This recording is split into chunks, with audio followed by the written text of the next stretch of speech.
The antique shop smelled of dust and secrets, a place where time seemed to stand still.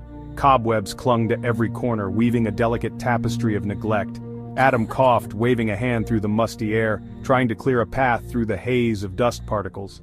He loved places like this, places forgotten by time, where every object had a story waiting to be uncovered, places that whispered of forgotten stories, each relic a silent witness to history. Adam's eyes scanned the cluttered shelves, each item a potential treasure trove of memories. He ran a finger along a chipped porcelain doll, imagining the child who once cherished it. He lifted a tarnished silver locket, its heart shape cold in his hand, wondering about the love it once symbolized. Then, something shimmered in the back corner, a mirror. Catching the faintest glimmer of light, it stood tall and slender, its frame crafted from dark, polished wood, exuding an aura of mystery. Adam approached it, drawn to its strange allure, feeling an inexplicable pull. The mirror seemed to pulse with a faint inner light. It beckoned him closer, as if whispering secrets only he could hear. Its surface, though cloudy with age, promised something more, something hidden just beneath the surface. Something just beyond the reflection, a world waiting to be discovered. Beautiful, isn't she? The shopkeeper's voice broke the silence. A raspy voice startled him, pulling him back to reality. The shopkeeper stood behind him, his eyes narrowed like a wary cat, watching Adam's every move. Be careful though, that one's got a bit of a bite. The warning was clear yet cryptic. Adam chuckled, dismissing the warning as superstitious nonsense, convinced that the shopkeeper was just trying to spook him.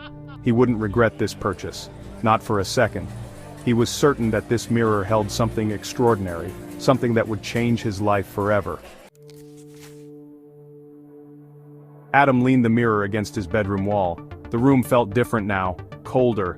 He held his breath, catching his reflection in the dusty glass. His heart thumped. His reflection seemed off, sharper somehow, more aware. He shook his head, laughing at his own jumpiness. It was just an old mirror. It was probably just his imagination playing tricks on him. He decided to clean it up, wiping the glass with a soft cloth. As he did, his reflection blinked. Adam froze, his blood turning to ice. He blinked, and the reflection returned to normal. Adam stumbled back, his heart pounding in his chest. Had he imagined it, or was there something truly sinister lurking beneath the mirror's surface? He couldn't shake the feeling that he was being watched, by himself. The nightmares started that night, creeping into Adam's mind like a silent predator.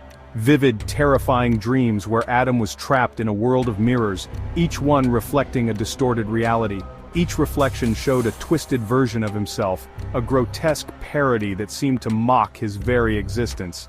He'd wake up in a cold sweat, the feeling of icy fingers gripping his arm lingering long after he was awake, as if the nightmare had followed him into the real world.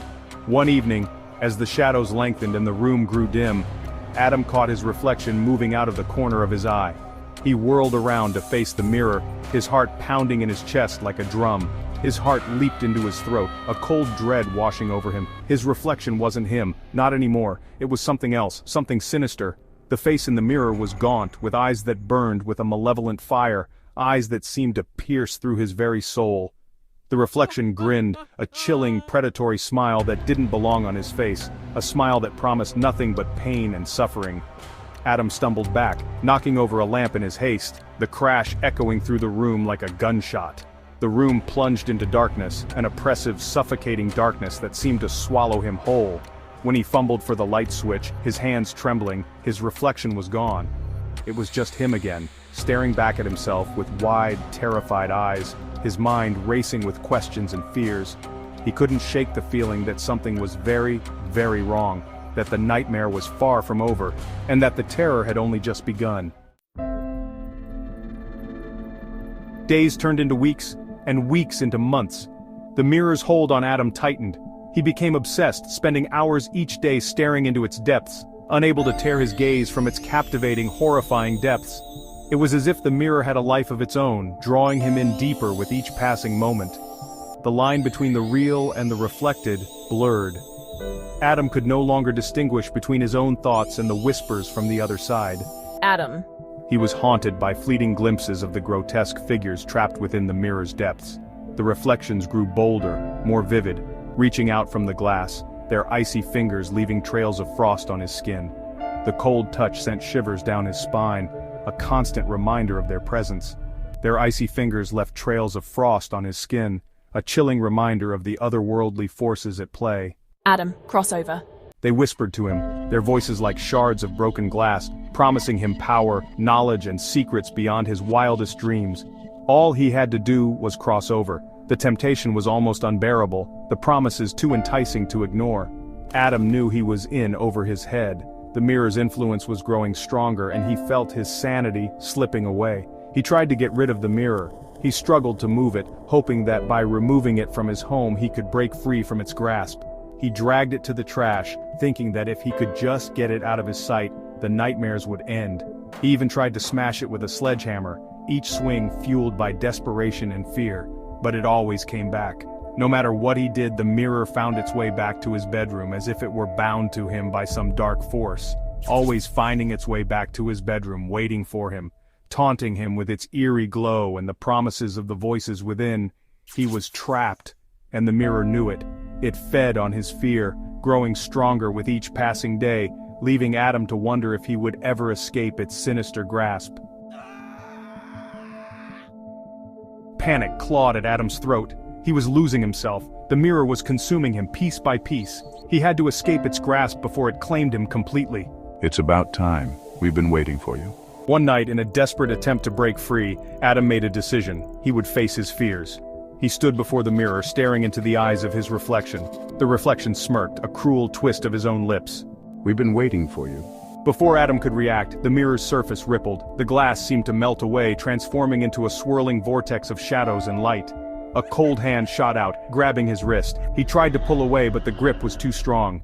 He was dragged through the shattered surface of the mirror, his screams swallowed by the darkness. Adam tumbled through a dizzying kaleidoscope of light and shadow. When he landed, it was on cold, hard ground. The air was thick with the stench of decay and despair. He was in a world of twisted reflections, a grotesque funhouse mirror version of his own world. He was surrounded by them. The monstrous reflections he had seen in the mirror. They circled him, their eyes glinting with malicious glee. Welcome, we are you, and you are us. Adam felt a primal fear course through him. He had to get out. He had to escape this nightmare. He spun around, searching for an escape, but there was only the endless expanse of the mirror world. He was trapped, or so he thought. Just when Adam thought all hope was lost, he saw it, a faint glimmer of light in the distance. He ran towards it, his heart pounding in his chest. The reflections lunged for him, their icy fingers grazing his heels, but he was faster. The light grew brighter, and Adam shielded his eyes. He burst through the light and found himself back in his bedroom. He lay on the floor, gasping for breath, the remnants of the mirror world clinging to him like cobwebs. The mirror was gone. But is it really over? Adam picked himself up, his body trembling with exhaustion and relief. He was free, but as he glanced at his reflection in the window, he noticed something strange. His eyes. They weren't quite his own. They flickered with a faint, unsettling light. The mirror might be gone, but its curse, it seemed, lived on.